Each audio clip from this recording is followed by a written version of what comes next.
Victor, fancy meeting you here. It's a small world. I haven't seen you in a few weeks. I know it's been a few weeks. Yes. And Other side of the pond? outside of the pond was Barcelona. And London. And London. That's right.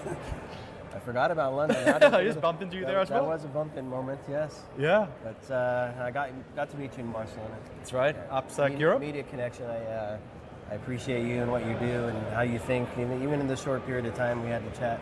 So I'm excited to see you in Vegas. Likewise. And, we've been talking about doing a cross-show episode. You talk about what you're doing. I tell you what I'm doing. Yes. But while we're here in Vegas, Hacker Summer Camp. Hacker Summer Camp, Black Hat, DEF CON, all the other fun stuff going on here. Yes. We'll do a little recap of some of those things. But let's do it. So for my audience, yes, maybe a bit of background of yourself. Yes. So my name is Viktor Petersson. Done a few startups over the years. My most recent company is an SBOM artifact platform to manage the lifecycle SBOMs called SBOMify. That's what I'm working on now. And I've immersed myself into the world of SBOMs for a year and a half or so by now, and really started nerding out about these JSON files that really shouldn't be exciting, but it's what you can do with them, not the file. JSON can be exciting. It's what you can do with them, what it enables that's exciting, not so much the file themselves. Yeah. So that's what I've been doing, and I got a podcast, this is a crossover, called Nerding Out with Victor, that you can find on all platforms, where I interview basically my litmus test for every episode is like, would I watch this myself? And so it's all people in the security world, tech world, have had the leaders in the SBOM world, I've had people from all walks of life in tech, and just nerd out with them for an hour of video, and people super like it. So that's brief of my backstory, yeah. Nice one. I'll do the same for you. Yes, do for you, yeah. So I have a bit of gray hair, 30 plus years tinkering in cybersecurity, and some IT in there as well. Building apps, securing apps, taking them to market, and now I talk about all that stuff. So I don't know. That's what we're here. I don't know how many hundreds of products I brought to market with Symantec, and then I went to a few startups to do the same. And I think the thing I like to say is Symantec bought a lot of companies and products. Yes. I built the homegrown stuff. Very few things got built inside. Right. But the ones that did were you. I had the fun of doing that, which a lot of challenges getting budgets and teams, and anyway, it was a lot of fun. Great experience. Yes. And I think like a project manager, everything looks like a project to me. Yeah. And so that serves me well on some of the things that I talk about on my podcast, which my co-founder Marco and I started ITSPmagazine 11 years ago here at Black Hat. That's a long time ago. Yeah, it was a long time ago. You've produced a lot more than I have by now. I think I have, there's 300, just shy of 300 on the new platform, and then I had maybe 100 on the previous platform. That's a lot of content, yeah. And almost 3,000 across all the shows. Oh, wow. So a few episodes to listen to there. And, a few more than I have. It's a lot of work, as you know. Yes, it is. But on my show, I look at things operationally. So as a project, as a program, and how do we take cool security technologies and enable teams to get the value out of those things in a way that supports the business objective. So I'm talking to, I'm not one. I hopefully speak well to CISO and I'm not doing the speaking. I have guests on who have been CISOs or look at risk or look at whatever and help them hopefully educate or at a minimum make people rethink how it's they the outside do. view, right? It's like you're looking at stuff from a different angle and repackaging it. Yeah. So I have a vision that security can actually make the business better. Oh, I am a strong believer in that. Not just be a cost center that protects the business. So. Timely. Yeah. I think that's really, we have seen a shift driven largely by regulation, I would argue, in the last year. We spoke about this in Barcelona a bit, right? Yeah. Where security no longer is a nice to have. It's shifting to a must-have from a regulatory perspective. Particularly you see that in Europe right now, with CRA coming through. Yeah. That's a big driver. And kind of looping that back, what we're saying here to like SBOMs, right? Yeah, it's like I see a world where in the coming years, SBOMs will be the vehicle that will be part of all the compliance frameworks. So like tying into what you're saying about security not being a nice to have, security being not a tick box, but it's a mandatory thing that you do. And once you get that, it becomes operational. And that's important, right? And certainly from a marketing perspective, we've seen it shift from we're not going to share anything that we do with security to we want to expose, or not expose, but demonstrate that we do things properly, whatever that means, as a differentiator. So a market advantage. That has always been the problem with security. I've spoken about this in one of my other companies, Screenly. We spoke about security a lot. So one other company, we do secure signage. And we talk about this a lot because every single company out there, they will say they're secure. But what does that mean? Right. Saying they're secure means absolutely nothing. No single company out there will say we're insecure. Right? So quantifying that and that transparency element of that is so important. Enforcing that, you can see things like secure by design. There's a meetup here tonight in Vegas about secure by design, but these vehicles are driving change to the industry, and I think that's super important. And it goes from what does my operations look like? Am I picking the right software to run the business? Am I building the right software to run the business? Am I monitoring all of that? Am I responding properly and in time? Are we going to be in business tomorrow, or are we going to hit? How is your supply chain looking? Right? How is your software supply chain looking? It's not a trivial problem, right? And there are definitely companies out there that are proactive about this, that are really doing a good job, but this will not change without a regulatory change, right? And the compliance change, right? Because security is market failure. That's it. It's never going to solve itself without a legal push, right? So I think that's why it's really timely to do all these security conversations, because we're finally starting to see the tides turning, and it's actually becoming. And I see this firsthand in Screenly.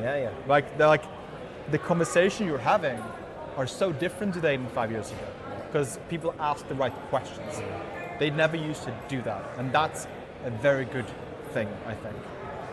Yeah, and one of the things I'm interested in your perspective on what you've seen just being here the last couple of days. I know you haven't been to Black Hat proper, but you're heading to DEF CON soon, so I want to get your perspective on that. But some of the things, Marco and I did an episode webinar kind of predicting what might we see in here, and of course, we couldn't avoid agentic AI. Of course. Mandatory buzzword. No, we checked that off for this episode. Unavoidable. One thing, and certainly that was part of pretty much every conversation. I just recorded a session looking at that, and my other guest, Ginny, his perspective was we really need to be focusing on securing AI. And I was telling him, I'm sure there are vendors here. I didn't cross them this week, but I'm sure there are vendors here that do that. I know there are. I didn't have a chance to talk to them. A lot of what I saw was how to use AI to secure the business and make security operations better. And it ranged from very specific, I have this task I can automate with some agent or micro agent, to I've built a platform where you can do anything you want. Right? Run multiple LLMs, create multiple agents, orchestrate that stuff however you like. So a wide range of what's possible. Yes. And the point I want to make with that is that what's inspiring to me is that AI, in my sense, or my view, allows us to explore. Yes. Allows us to explore in a fairly safe way. Mm-hmm. I think we can set up environments to see by pulling this lever, creating this thing, attaching that data, or orchestrating. So we can look at different ways to solve a problem that we may have solved previously using old technologies, or we're bound to legacy systems that prevent us from doing certain things. So I just have this view that we can take a step back and rethink how we're running the business, how we deploy all of these systems, and how we deploy the data and where it's located, and how we segment it, and how we put policies around that, and how we protect it and detect and monitor and respond. All this stuff, every element of that can be rethought, and potentially in a way that's not too disruptive. Yeah, I mean, there's so much to unpack in that, right? Because first of all, we have never lived through a time where it's cheaper and easier to produce code, right, of various quality. right? Working with any of these LLMs, I best describe it as you work with a bipolar person, and it's simultaneously the most intelligent person you've ever met and the most stupid person you've ever met, and you never know who's going to reply. And that's how I see working with these tools, right? And what that means is that we can generate so much code so quickly, and we can do prototypes so quickly, and that's fantastic. And you can solve internal problems and you can build internal applications that were not cost effective to do prior, right? So you can solve like very niche problems for internal problems. That's fantastic. The problem is when you try to productize those and put them on the public internet, and if you haven't put the right guardrails in place, because that's really what it comes to. It kind of ties full circles to supply chain security, right? Because these LLMs will happily just chuck in anything in there, and they will. Depends what they're trained on too. Sure. Yeah. I mean, they're trained on GitHub, and GitHub is full of both ridiculously good code and ridiculously bad code, right?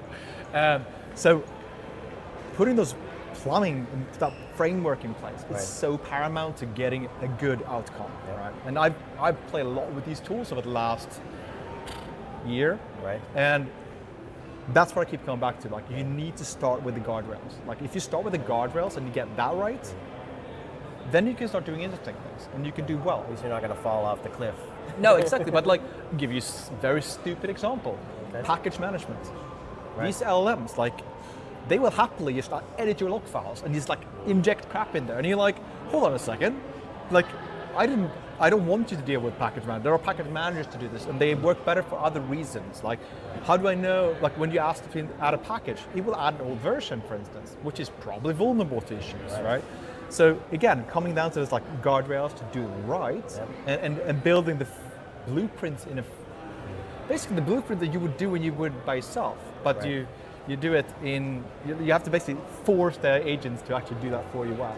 So I think there's obviously it's a fantastic time to build software, and it's amazing what these tools can do, and this is just the beginning, of course. Like, how old is like these tools, like Cursor and these tools? They're like 2 years old, if that, right? And the trajectory, how we've changed how we work with these tools are fantastic. Like, they're so fast, and we are definitely seeing a world where, and I envision a world, at least, this is a bit of tangential, but where every engineer that I have will have 5-10 agents working for them, and they become a supervisor of these agents rather than ICs per se, right? That's something that you will have an agent for security, you have an agent for UX, you will have an agent for design, and they will combine together and work as a team essentially, and then an engineer will actually supervise them. That's the way I envision it. Well, I mean, I guess it is, but like it's structured vibe coding, or perhaps. Vibe coding with guardrails. And I think it's interesting because we'll see a lot of these capabilities. I mean, we see it now with services and APIs, right? It's just the next level of that. Yes. But at scale, I think. Yeah. And because everything will be so small and purpose built, we'll use more of these things to do bigger and better things. Yeah. But and then the engineer kind of picking and choosing and guiding and orchestrating to achieve something that is pretty cool, I would imagine. Absolutely. I mean, I expect throughput and output of engineers to like 10x, right? Every engineer will 10x their output because all the busy work is there. They become architects. So they just, here are the big picture we need to accomplish from a business logic perspective. Don't really care about the small details, whilst having other agents to do code audits and security audits and making sure that no silly mistakes are being done there. Like, you don't have XSS and you don't have like other silly security mistakes that these LLMs will happily do for you because they solve the problem as quick as possible, right? Yeah, so that whole, this might be a rabbit hole, but anyway, the whole development life cycle, perhaps there's a way to bring in some checks and balances where, you're using multiple things to validate and check and test. But not only that, like, they're also fantastic to refactor legacy code. Right? So like, because that's in the enterprise world in particular, the enterprise do not live in the JavaScript world where every framework has a 3-month life cycle, right? After 3 months you have to rewrite everything because it's not cool anymore. Exactly. These enterprise applications, they have a 15, 20-year life cycle.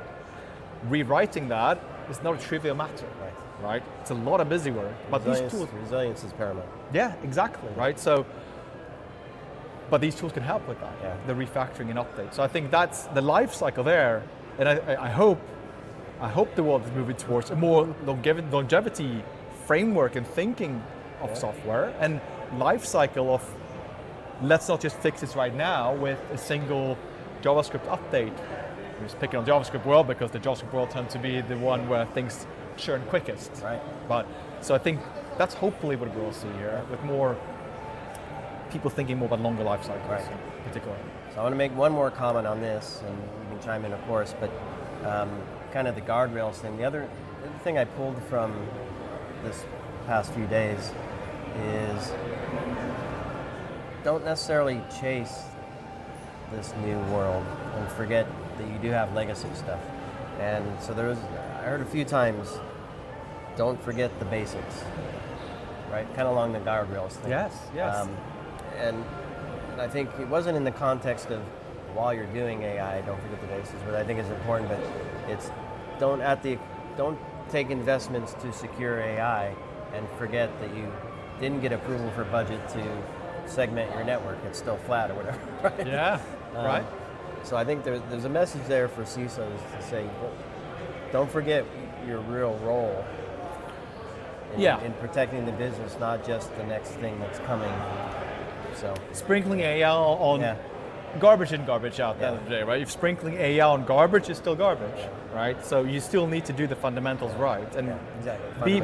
Be guardrails on the network or be guardrails in your software. There's still guardrails, right? LMs might help you solve for those problems, but you as an architect must still know what you're solving for. And those must be business objectives that you're solving for, more so than sprinkling the latest cool tool on the platform, right? Exactly. We easily get caught up in the hype cycles. I know. And it's important to take a step back, to your point. It's just like, what are we actually trying to solve for? And I think that's where we need to go back to basics in many ways. Exactly. So a lot of the talks here are around research, findings of vulnerabilities, findings of flaws in business logic, finding of flaws in application, whatever it is, and even culture, even how we manage our teams. Gets even deeper. Oh yeah. When you go to DEF CON. Oh yes. So tell me what you hope to see there. Is it going to be all AI there too? I mean, I've they read have the villages with the aerospace village and the Hackasat and the ICS village. I mean, which is a lot of hardware. I have a soft spot for social engineering and lockpicking. Social engineering village. I mean, because that's really, AI doesn't change that. It makes like deep fakes and stuff like that easier, but humans tend to always be the weakest link. And like you can find vulnerabilities, that's fine, but if you look at many of the attacks, the humans are the weakest link. And to your point about culture, that's culture. Security is culture. Security software can help you mitigate that, but training and culture is a DNA in the culture that you must get right. And it's very difficult to do at scale, but you need to get it in right early. Right. And I think that's why I love coming to DEF CON, because it really, it makes you challenge assumptions. Yes. And there are talks about hacking AI and hacking LLMs, jailbreaking, all that stuff you expect. Right. But I love the hacker mindset. Yes. And that's what like brings me back to DEF CON. It's just that lockpicking is a good example of this. Right. It's just perception of security. Yes. Locks are not secure. Like anybody with a little bit of lockpicking training can pick a lot of locks, but we have the illusion that locks are secure. Right. Be an RFID lock in a hotel room or a lock at your home, like they're actually not that secure once you unpeel the onion, right? And you see what's inside. Yep. And that's what really gets me going back here. It's just, you go to talk, you're like, huh. Right. Of course. Yeah. Why? I've just seen the illusion. Think about things differently based on that understanding now. That's it. Yeah. And it applies to everything. Yeah. And IoT security is another good example of that. There are a lot of talks at DEF CON about IoT security. It's something I've been passionate about for a long time. I've been in the IoT space for a long time, and IoT security is something that we haven't really, it's always been crap. Let's just call it what it is, right? It's, again, a market failure. It hasn't been a driver. Yes, very much so. Again, it's the market failure, right? No consumer will pay a subscription service for their smart devices. Right. So the security must be priced in somehow. Right. And that's the tricky part, right? And that's why, putting my hat from Screenly on, the reality of the signage market is that much of the market is dominated by end-of-life Android players from China because they are cheapest. They get deployed.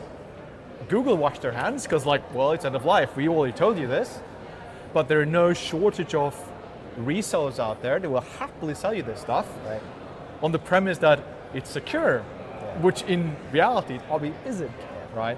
So IoT security, again, it's like one of those things let's just fix it. The Internet of Shit has been around for too long. Let's fix it. Yeah, and it touches every aspect. So IT gets a lot of attention. IoT less, OT a bit more. But if you look at all of those, they touch pretty much everything. I mean, from railroads to Absolutely. airlines to hotels and hospitality. I mean, I've been here where the fire alarm is going off, not because there's a fire. Somebody here is having fun. Yeah. No, but I mean, we're in Vegas, right? So one of my favorite anecdotes for IoT security is from Vegas. Oh yeah. And it was a story, I don't know how many years ago, it's quite a while. The fish tank. Yes, I love that story, right? Good story. It's, for those who haven't heard the story, one of the casinos here in Vegas got compromised because of a smart fish tank. Somebody decided that they needed a smart fish tank in their casino. They hooked it up on the Wi-Fi, and if not mistaken, the attack vector was in the Bluetooth stack, so they managed to hack the device over to the Bluetooth stack, and then they could jump on the network. So the same goes for every IoT device, right? It doesn't. The IoT device itself may not be the target. It's a stepping stone to the target, right? And it can give you a persistent attack vector into the network. And again, if these are end-of-life devices, which they often are, or devices with very little consideration of security in the first place. Exactly. We talk about this, and I know. And it goes even for the compliance framework, right? I was going to write an op-ed piece in one of the industry articles about this. People talk about SOC 2, ISO, and all these, and HIPAA, all the security frameworks, right? Here's the dirty secret. For IoT device vendors, you can pass all these compliance framework with your device running Windows 95. I kid you not, because none of them will actually check for this. And every single, or a lot of enterprise buyers will just tick the box. Oh, they're compliant. Compliance tick box. That's it. That's it. So we need to have more savvy conversation. Exactly. So I think this is good shining the spotlight on this problem, really. That's right. So that's why we're here. That's why we're here. That's why we come to, and then for my audience, I think a lot of them know this already. And for them, it's about, well, what's the new thing that's going to trigger me to think differently? What's the new thing? And oftentimes it's connected to new technologies that get deployed. I mean, cloud, mobile, some of those things came on. AI is the latest one. And it's trying to stay on top of that change while keeping the business resilient, letting it grow, letting it innovate, and kind of being part of that wave. And hopefully these talks and presentations give a lever I know, to executives to actually say, but this is what we're seeing. But for CISSP in particular, right, it's signal to noise ratio. That's a big problem, right? Exactly. How can you figure out what actually you should devote your attention to? That's not a trivial problem, and that's definitely somewhere AI can action it. So I think, coming back to AI, It's There's always back there. Always back to it, yeah. Oh man.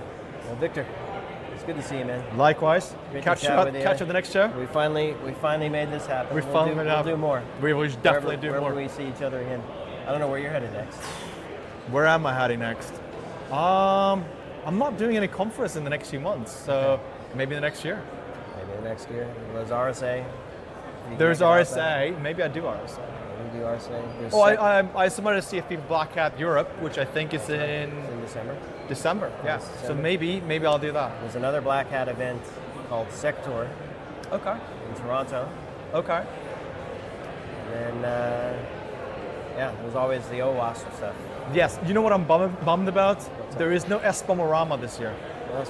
No? That's a conference CISSP put together, which was I gave a remote talk last year, but I think they killed it this year because of the CISSP restructuring. He's our good friend has moved on, I think. Alan Friedman has moved on. I'm supposed to meet him sometime here. Mr. SBOM himself. Mr. SBOM himself. He's doing a talk at DEF CON. I saw him in Sunday. passing and I couldn't stop him because I was recording. He right. is here.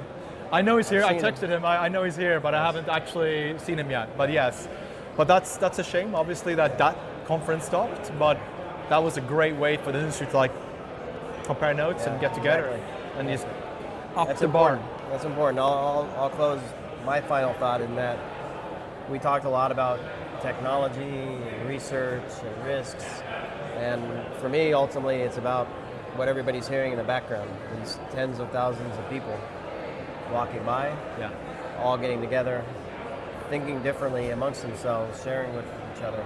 Yes. From what they heard on stage, what they're experiencing in their own world, be it personal or business or otherwise. Oh yeah, absolutely. I mean, that's what we're here. That's why we're here. Exactly why we're here. And that's why challenge your assumptions. That's it. Perfect. Thank you so much. Awesome, brother. Good to see you. Talk about it. Cheers. Cheers, everybody. Good.